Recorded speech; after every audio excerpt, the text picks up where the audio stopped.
Welcome back to IGN gamescom. Now, joining me to discuss the Eternal Cylinder is Carlos Bordeaux of Ace Team.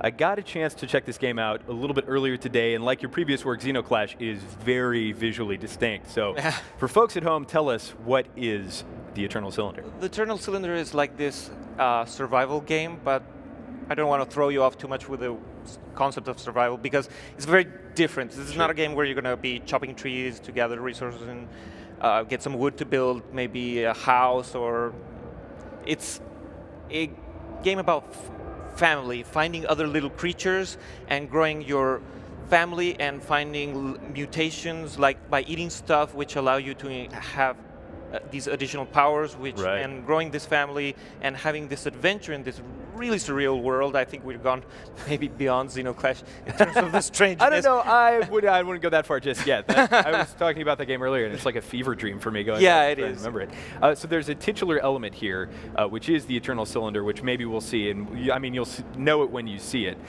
It's a little bit like the Never-Ending Story in the sense that it's just destroying absolutely everything in its path. We can see it dynamically breaking some stuff. There. Tell me about this protagonist.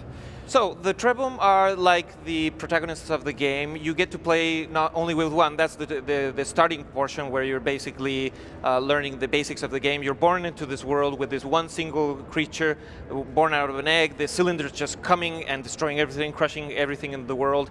But the Trebum are a group of several little creatures scattered around in this world, and they're born into this very hostile environment where there's predators, where there's other creatures, and there's this big mystery about where this cataclysmic event that the cylinder is.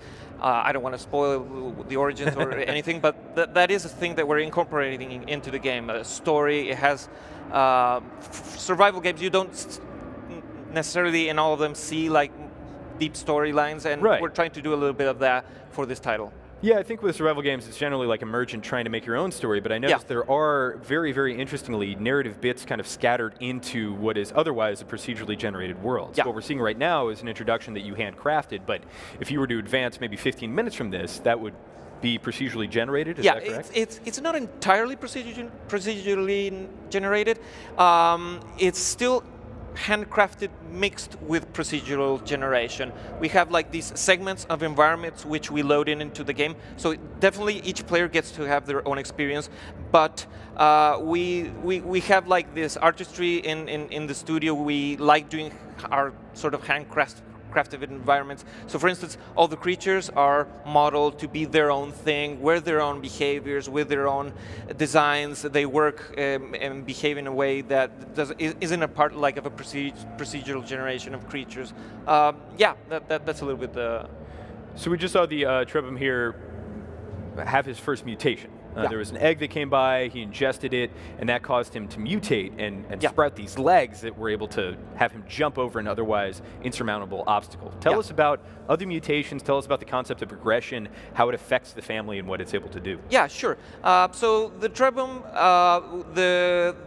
one of the core design aspects of the game is basically this notion that you are what you eat. So basically, at the beginning there in the tutorial, you're in this ditch, you can't jump out, you're just this little baby creature just born, and you need to get out with just jumping a little bit higher. So these jumping creatures, which you jump in, one lays an egg right there in the middle, you can grab it, you eat it, and you mutate, and bam, you get these hopper legs.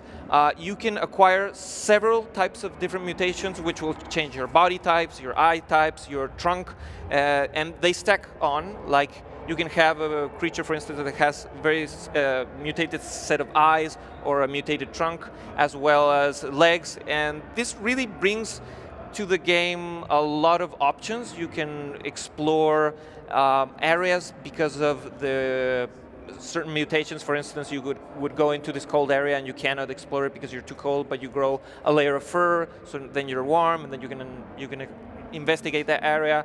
Right.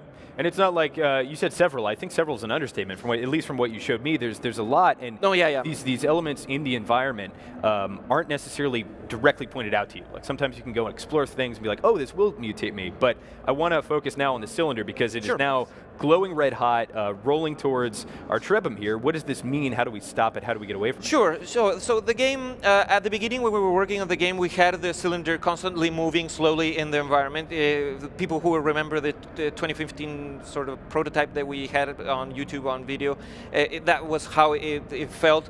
But in the game, we wanted to have moments in which you pause the cylinder. So we have these anchor towers, which you have to activate to stop the cylinder. So the cylinder will go into this glowing red berserk mode. So it starts moving really fast, sort of mowing down the entire environment. So you have to reach these anchor towers, which have this like activation trigger at the bottom. And with that, you're able to sort of make sure the cylinder stops. Then you have areas in which you can safely explore, and you're not pressured by the cylinder, which needs to be constantly moving. We will have slow movement cylinder, also the cylinder moving fast. We want to have like a variety of of gameplay. From what I played of it, it definitely felt, at least in the beginning, that there were these segments that kind of, once you advance past a certain point, you have to sprint, and everything that you just explored is now destroyed. And I think there's something really interesting narratively about that. I haven't seen this mutation. What is this, and can you talk about some of the enemy variety? Yeah, sure. In that case, since it's a survival game, this is a body type that's like a blender sort of thing. It basically is the objects that you're eating, like the fruits and vegetables. It's processing them inside and generating a type of organic currency. So, like in the game, we have to think everything different. So you're not building things with wood. You're basically all the things that you're creating, you have to do it for this nomadic herd of little creatures. At this point, he's already gathered, he's with a buddy, so you're traveling in a group of 2, but you're going to start slowly growing your family, and you can apply these different mutations to the different creatures. Gotcha. Talk to me about why it's important to have more than one Trebhum in your party. Can you control multiple ones, and is there some kind of team play eventually? Sure. You can switch between them. So you basically you're assigning the leader, and the other ones will follow. And it's interesting because even though you can stack mutations on top of other mutations, there's a limit. For instance, if you have a specific trunk mutation, you acquire another trunk mutation, it will swap out one for the other. Gotcha. So having more Trebhum means that you have more options to have different powers at the same time.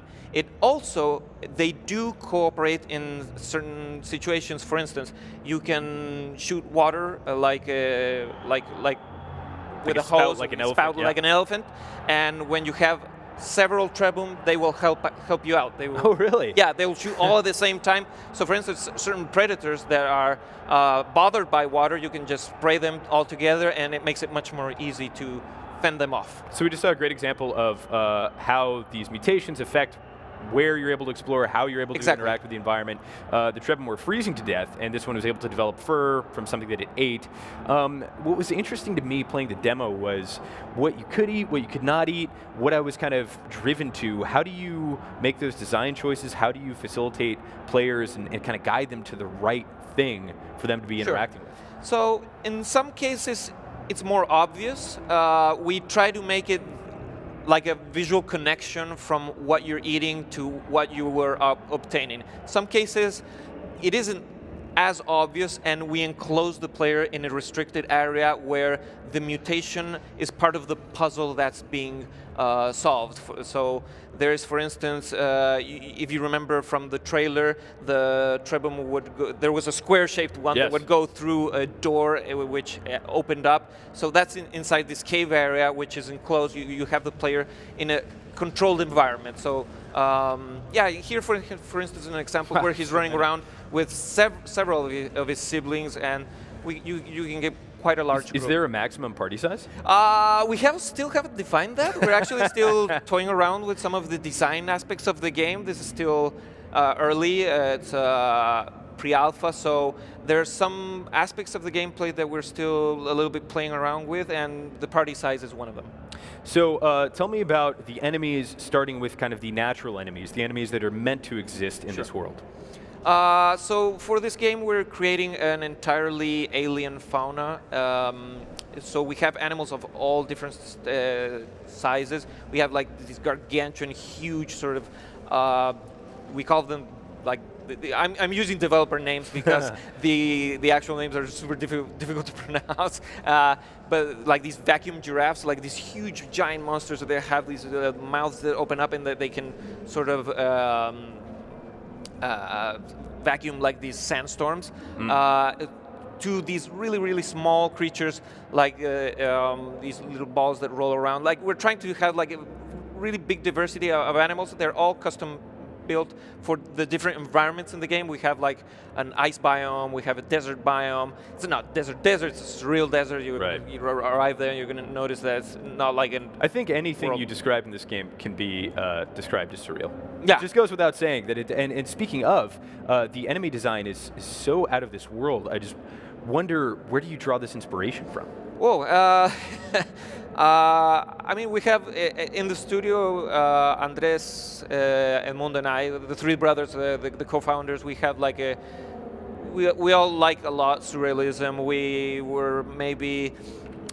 We're from a home where my dad would leave books of Salvador Dali, Hieronymus Bosch, and painters. Also, the very early years of the video game industry in the 1980s, you would see some really, really strange stuff. So basically, I would say it's our love for those unconventional art styles that are maybe not that represented these days in I would normal, say so. Yeah. Certainly. What's happening here is we talked about that square. Yeah, and it's coming back, and this is an example of a more handcrafted element that's implanted into the world. So what's happening in this kind of region? So as the structure of the game will be such as that you have some areas of the game which are handcrafted for specific missions and with specific objectives. And those are like hubs that will be interconnected by this open world, procedurally generated sort of survival gameplay where you're moving around from one place to the other, discovering mutations, growing your family, finding other trebum. But we do really feel that we need to add like these special events, and one of the strong reasons we're doing it is because the game has a story. This is not it has chapters, it has an antagonist, there is a reason why this is all happening, and we want to progress the player through that story of discovery of what's going on, what's happening to this world, in a way that exploration is not just for the sake of exploration itself and discovery, which can be really exciting. Survival games are really exciting to explore, but we also want the narrative aspect that we've done for other titles. So I get the sense that the cylinder is not something that is necessarily organic to this world. So you see a lot of these creatures that look like they belong in this alien world. Then there are enemies that are kind of specific to the cylinder that look like they do not belong in this world. Can you tell me about those?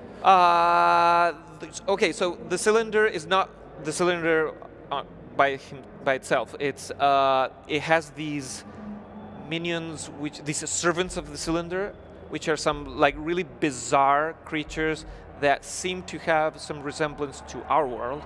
So, for instance, we have this enemy which I call the Charger, which looks like a little bit like a truck with some arms, and they're really crazy because one of the things we had to do, which was differentiate the alien creatures from an alien world. So if we would have designed just simply another bizarre creature, you would go into the game and say, oh, look at that, that's just another animal from this world. So we have to set apart these servants of the cylinder as something that seems totally alien to this alien world. And that was quite a bit of a challenge in terms of design. But for those who've seen the trailer, you can see that there's some things that you say and like, this doesn't belong to that particular world. This seems to be from somewhere else. We're running a little bit short on time, but I do want to ask about kind of gameplay mechanics and combat as it exists in this game. What are we looking at in terms of the action, the intense segments for these? Yeah, action. I mean, this is not going to be a game where you kill a lot of stuff. The purpose is not to grow your family in order to run over the enemies. It's not an army. Oh. No, it's not an army. Dang. You're not going to shoot them or anything. But you do start acquiring mutations. For instance, you can get a trunk that shoots poison, so you sort of scare off the bigger predators. As you get a larger group, the predators start being more afraid of you, and you can avoid having them chase you. Another way is just leading them into the cylinder sometimes and having them crushed. But there's actually bosses. Yeah, in the game, there were, and they're pretty intricate. Yeah. When can we see more of it? Do you have a release date, or when's the next time we're going to see the next chapter? I don't know when the next time we're going to see it, but it's a 2020 release. We don't have anything more specific, but the game's pre-alpha, but we're pretty happy where we are now with the game, and super excited about showing it for the first time here. Carlos, I got to play it, and I have to say, I thought it was something pretty special. I think it's very unique in terms of the aesthetic, in terms of the mechanics, how the gameplay is weaved into the weird emergent narrative and the titular element, the eternal cylinder. Very, very cool. Thank you so much for joining me. Don't go anywhere at home. We've got a lot more Gamescom coming right up on IGN at Gamescom now, so stick around.